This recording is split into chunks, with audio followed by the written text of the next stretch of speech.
Voici la suite de la saga du Gothard. On se souvient de l'inauguration du tunnel. Maintenant, le premier convoi de Stadler Rail. L'entreprise célèbre 75 ans et l'événement couronne une croissance spectaculaire. Nicolas Rosset. C'est le tout premier train à grande vitesse de Stadler. Il roule 2 ans et demi seulement après la commande par les CFF. Un record dans le monde du rail. Même le patron a été surpris. C'est sensationnel d'avoir réalisé ça si vite. Aucune entreprise n'avait réussi à développer un train et à le construire complètement en si peu de temps. Le train est prévu sur l'axe du Gothard dans 2 ans. Les CFF ont commandé 29 trains. Ils ont une option pour 92 autres. Il pourrait aussi rouler sur l'axe du Simplon, mais rien de très précis n'est prévu aujourd'hui.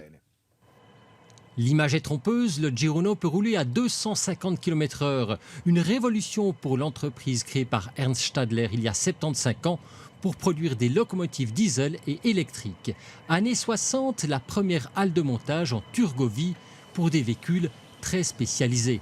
Stadler est resté leader mondial des trains à crémaillère.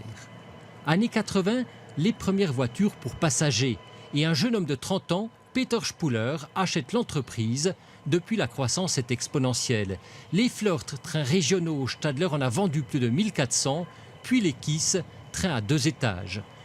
Depuis son rachat par Peter Spuller, Stadler est passé de 18 à 7000 employés, d'une PME à une multinationale, une croissance record. Prochain grand défi pour Stadler, remplacer son site de Altenrhein, Trovetust. Mais l'entreprise, il faut le souligner, ne cède pas à la facilité de la délocalisation, comme tant d'autres acteurs économiques, même si Autriche et Allemagne sont à 2 pas. Stadler veut implanter sa nouvelle usine à Saint-Margrethen, dans le canton de Saint-Gall.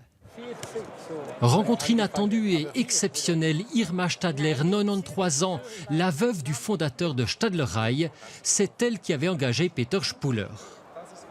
Je savais qu'il avait les capacités pour développer l'entreprise, mais autant, assurément pas, lorsque je lui ai transmis la direction en 1989. Le train doit encore être homologué en Suisse, mais aussi en Allemagne, en Italie et en Autriche. Les CFF espèrent pouvoir l'utiliser pour traverser l'Europe du nord au sud dès 2020.